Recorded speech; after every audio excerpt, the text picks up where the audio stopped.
Monsieur le Président, vous avez multiplié coups de gueule et coups d'éclat ces dernières semaines, à Marseille, à Lyon ou dans les colonnes de la presse, mais je crains qu'il ne s'agisse en fait que de coups de menton. Parce que finalement, vous ne revendiquez qu'une seule chose, faire à la place de Macron la même politique en Normandie.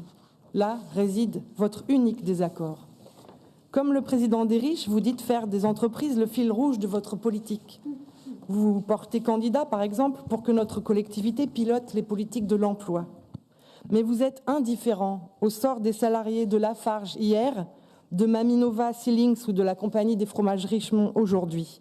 Des centaines d'emplois sont détruits et souvent dans des entreprises qui ont touché le crédit d'impôt compétitivité emploi et qui même le cumuleront cette année avec des baisses de cotisations puisque c'est ainsi que le CICE est transformé.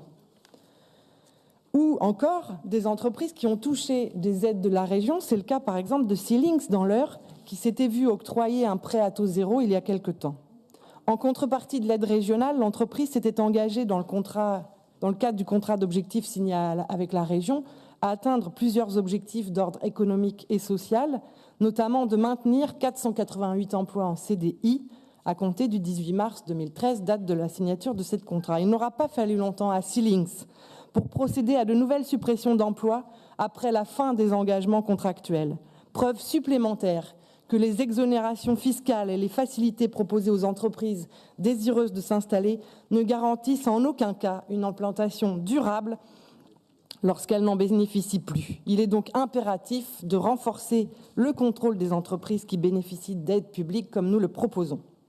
Quand Parcoursup organise le tri social, renforçant les inégalités d'accès à l'enseignement supérieur, de votre côté, vous multipliez par 25 les frais d'inscription pour les étudiants en master kiné de Rouen, en faisant de cette formation dans le secteur public l'une des plus chères de toute la France, sans d'ailleurs honorer l'engagement que vous aviez pris de contractualiser avec les étudiants qui accepteraient d'exercer dans le secteur public afin que la région leur rembourse ces frais. Je sais qu'à notre demande, vous avez reçu une délégation de ces étudiants et je vous en remercie, Monsieur Marguerite. Mais j'ai entendu dire aussi, vous m'infirmerez sûrement cela tout à l'heure, en tout cas je le souhaite, que vous diffusiez l'information, la fake news, je pourrais dire, selon laquelle l'augmentation des frais d'inscription des étudiants kinés aurait été votée à l'unanimité de notre hémicycle. Or, chacun se souvient ici que pour notre part, nous avons évidemment voté contre cette décision et je pense que l'honnêteté, Monsieur Marguerite, voudrait que vous donniez l'information en totalité. Monsieur le Président, une réflexion est engagée par le ministère de la Santé, celui de l'enseignement supérieur et de la recherche sur l'universitarisation de la formation des kinés. Pesez avec nous pour que l'État prenne en charge ces formations et pour que les frais d'inscription des instituts de formation de master kiné soient alignés sur les tarifs universitaires. J'ai à nouveau fait cette proposition ce week-end à l'occasion de la venue des ministres ici en Normandie. Et revenez sur votre décision de plafonner les remboursements de frais de déplacement des stagiaires de ces instituts de formation. Les déserts médicaux avancent en Normandie, nous en avons eu encore ces derniers jours de nouvelles confirmations. Et la Normandie possède de très nombreux territoires où la situation se dégrade dangereusement. Plafonner l'aide au déplacement des stagiaires des professions paramédicales, c'est se priver d'un levier pour leur faire découvrir des territoires sous-dotés et les inciter à s'y installer. C'est un non-sens dans la situation que nous connaissons, comme était un non-sens votre décision de fermer des instituts de formation en soins infirmiers ou d'aides-soignants. Vous avez beau, Monsieur le Président, déclamer sur les territoires, vous pratiquez la même recentralisation que celle que vous prétendez combattre lorsqu'elle vient du gouvernement et de l'État. Vous voulez imposer à nos universités de fusionner. Vous avez même commandité cette fusion avec les représentants de l'État dans un mélange des genres et des rôles que nous n'avions bien au-delà, car les conséquences de telles fusions sont connues.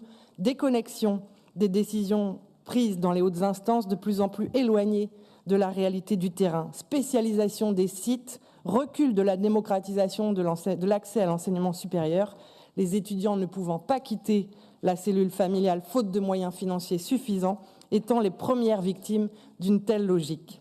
Qu'en sera-t-il par exemple de l'université du Havre, fruit de longues années de bataille et qui a su développer des liens étroits et pertinents avec le tissu économique et social de la plus grande ville de notre région. Subira-t-elle le même sort que les formations dispensées à Évreux il y a quelque temps encore, qui permettaient à des jeunes de faire leurs premiers pas dans l'enseignement supérieur à proximité de leur lieu de vie? Je pourrais aussi évoquer les fusions d'associations, de fédérations sportives ou de lycées imposées sans la moindre concertation et dans le plus grand chantage, qui montrent que ce que vous reprochez à l'État, vous l'appliquez vous-même ici en Normandie. Les lycées, où l'encadrement pédagogique va se dégrader, puisque dans les 1800 suppressions de postes annoncées il y a quelques semaines par Blanquer, la plupart vont toucher l'enseignement secondaire et donc nos lycées. Dans une symétrie parfaite, vous apportez votre propre contribution à cette dégradation en diminuant de 500 000 € les dotations de la région pour ces mêmes lycées. Peut-être que cet écho ne parvient pas jusqu'à vos oreilles, Monsieur le Président, mais de nombreux territoires se sentent déconsidérés, abandonnés par la région et par vous-même. On est loin de la belle image d'une Normandie unie, forte et conquérante que vous avez essayé de redonner à l'instant. Et comment pourrait-il d'ailleurs en être autrement quand votre politique ferroviaire emprunte la même voie, là encore, que celle du gouvernement, concrétisant malheureusement toutes les craintes que nous avions émises, notamment lors de l'adoption de la convention TER. On ne compte plus les guichets qui ferment dans nos gares. Savez-vous, mes chers collègues, que depuis un mois, il n'y a plus de guichets dans une de nos gares les plus emblématiques, celle de Pontorson.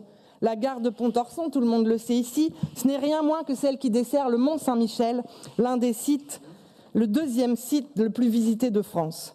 Des trains ne s'arrêtent plus dès lors que votre logique comptable considère qu'il n'est plus rentable de desservir tel ou tel territoire, phénomène qui risque de s'accroître encore lorsque des lignes seront privatisées, puisque vous manifestez de plus en plus d'impatience de confier certaines de nos lignes à des opérateurs privés. Et vous surclassez Elisabeth Borne et Guillaume Pepy réunis en mettant en place des vidéo-guichetiers. C'est sûr, ils ne dépareilleront pas aux côtés des jugements rendus par vidéoconférence prévus dans la réforme de la justice ou la télémédecine censée suppléer le manque de médecins.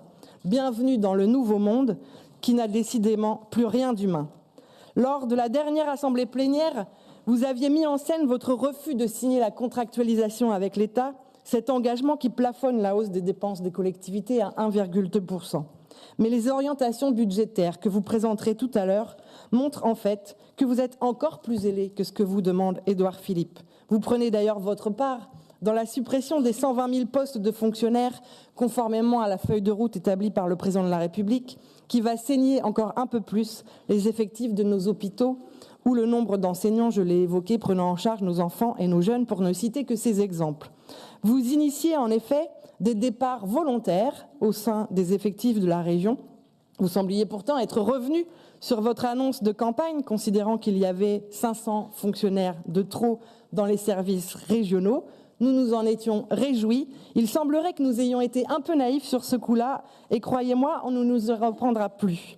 Pour conclure, Monsieur le Président, je ne sais pas si vous mettrez autant de temps à effectuer le remaniement de votre exécutif qu'appelle la démission d'Emmanuelle Dormoy de la vice-présidence en charge de la culture, que le Président et le Premier ministre en mettent à celui du gouvernement. Mais je souhaite, au nom de notre groupe, saluer notre collègue pour la constance et la fermeté dont elle a toujours fait preuve face au Front National, qui n'a de cesse de diffamer les acteurs culturels de notre région. Je vous remercie.